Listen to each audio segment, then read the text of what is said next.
everyone, and welcome back to my channel. I can't believe that September is already over.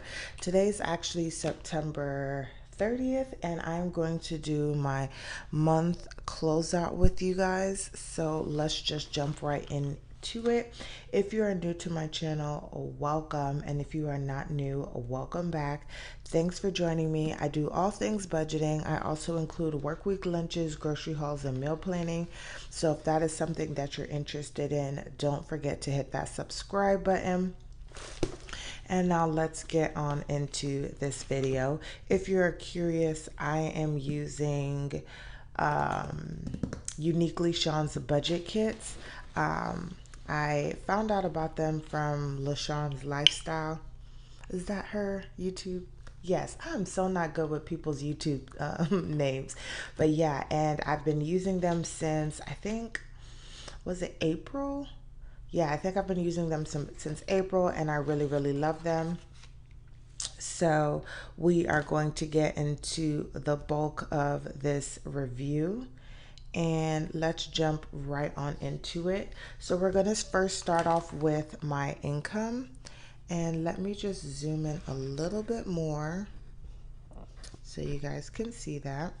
So for my main income, I budgeted that I was going to make $2,397.52, which is what I would say like my base income. I do get paid hourly, but I also can make overtime.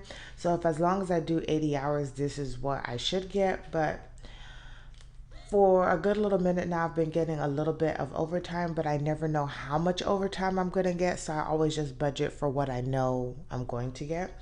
So instead of making that, I actually made $2,521.04.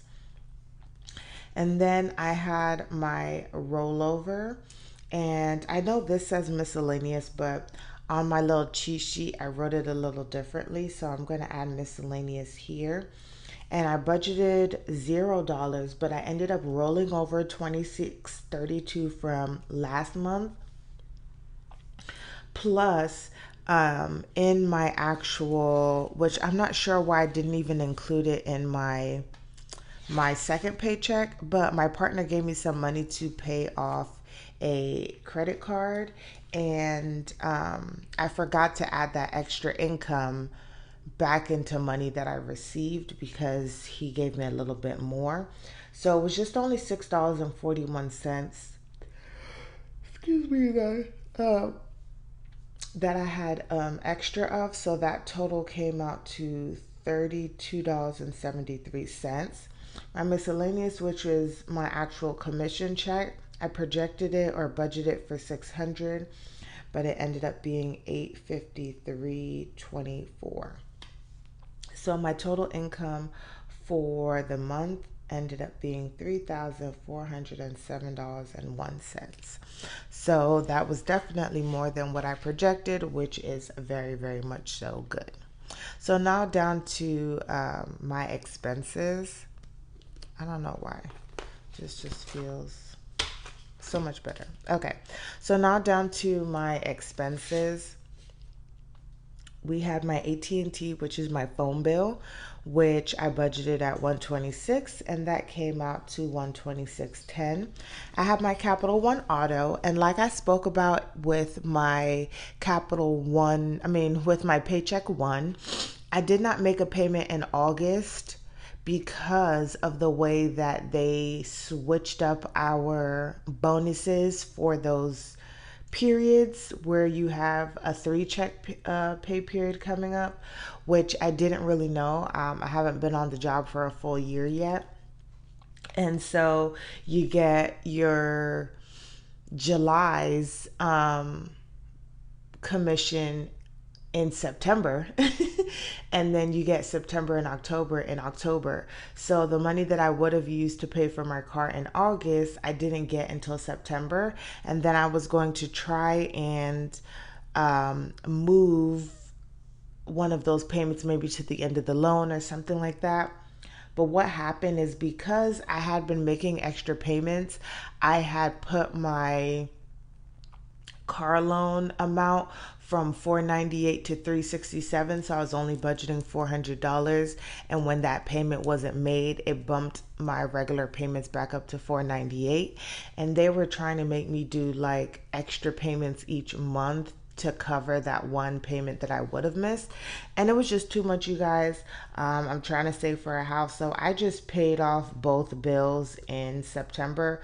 So for September and August. So it ended up being, with all that I was saying, 866.41.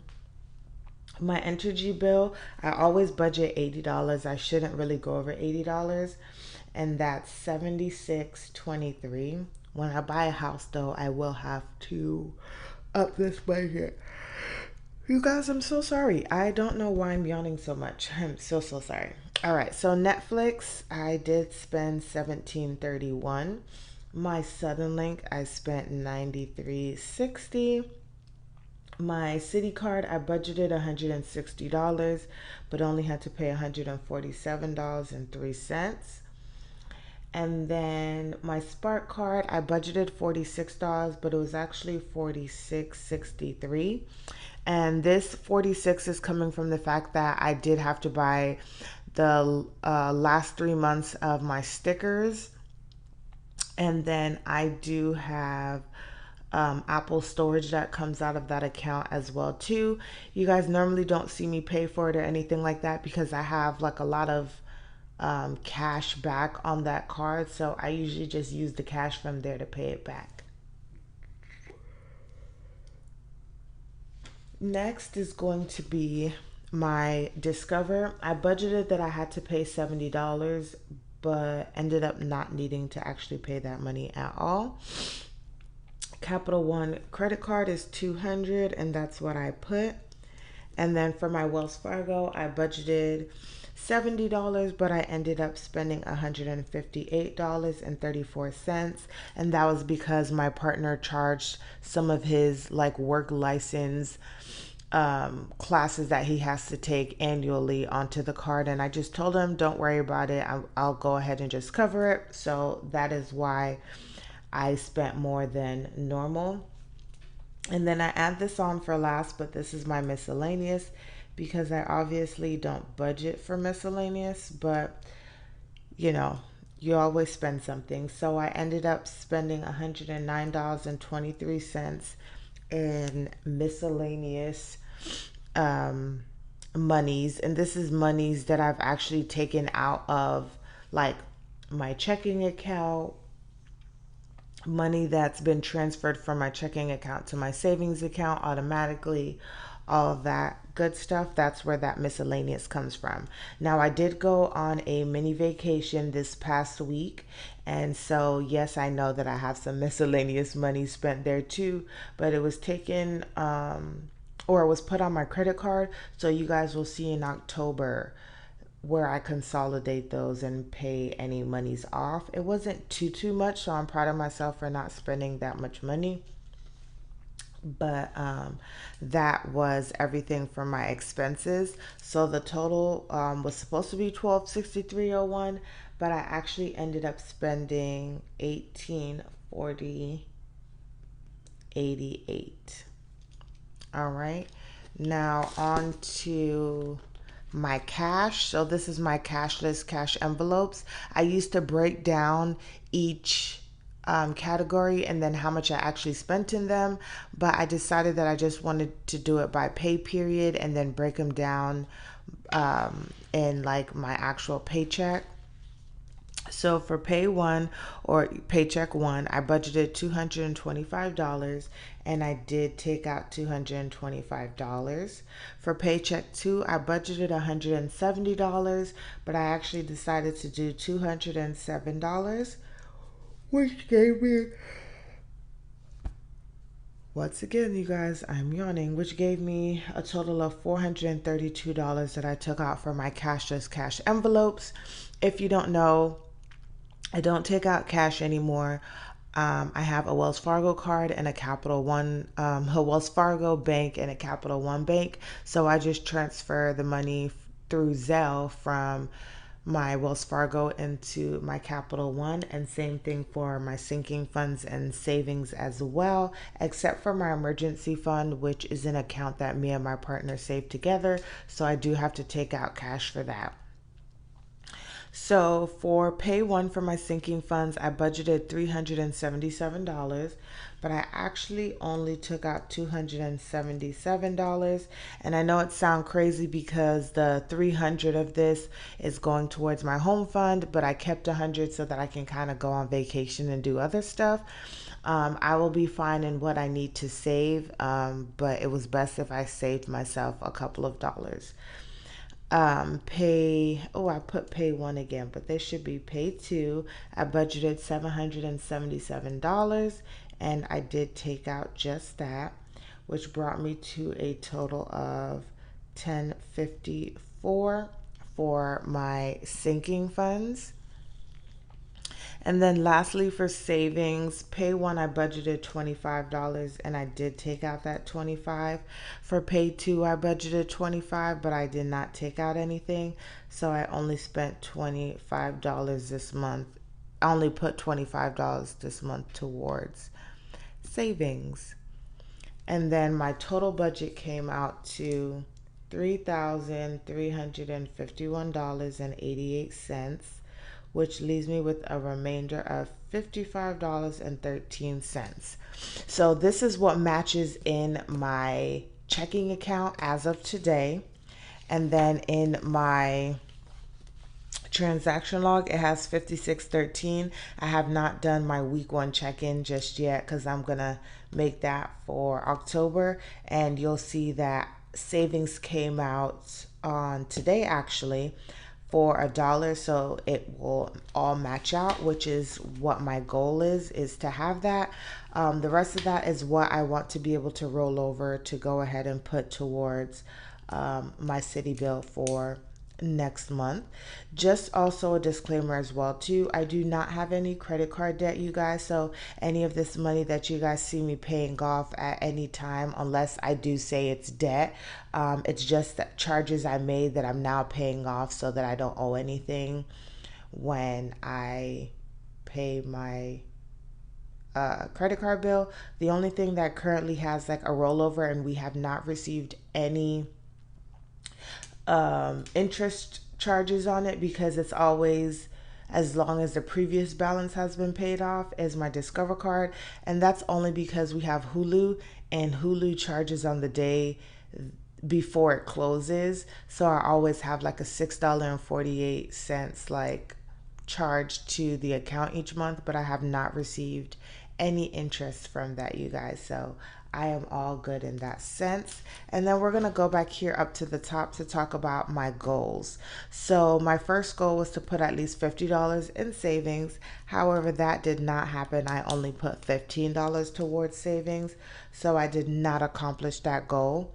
I also wanted to be able to put $20 into my Smart Financial. And I probably would have been able to do that if we didn't go on this little mini vacation. But you guys, it was so like needed. We haven't done anything all year, and work has been stressful for the both of us. And now that we are purchasing a home, like we just really needed to get away for a couple of days and just not worry about anything and just enjoy each other. So if I didn't go on the vacation though, I would have probably been able to put $20 towards my Smart Financial. And when I'm talking about Smart Financial, we have a checking and a savings account that me and my partner share, and then we both have our own separate checking and savings account. So this $20 would have went into our shared or joint account in the checking account to start building up some money in there. You will start seeing probably November, December, I'm going to start budgeting or putting money, like a good chunk of money, into our checking account because my budget will then be changing a great deal. So you guys will be able to see that, but I did not accomplish that goal either. And goal three was to stay disciplined. And I'm going to say that I did accomplish that goal. Let me look at my actual my actual month. So I did pretty well in having a good amount of no spend days. There were days where I did spend some things, and to me, that's okay. You have those days, but I did 1, 2, 3, 4, 5, 6, 7, 8, 9, 10, 11, 12, 13, 14, 15, 16, 17, 18, 19, 20, 21. So at least 21 days with no spending. So I'm very proud of myself. And then you guys will see what happened for this month. But I did pretty good these days because I didn't buy anything. Like I bought stuff, but I didn't have like a miscellaneous spend in any of these days. So I did do good. So if you guys like this video, go ahead and give it a big thumbs up, comment down below, and if you haven't already subscribed to my channel, go ahead and click that subscribe button. I would love for you to join, and I'll see you in the next one.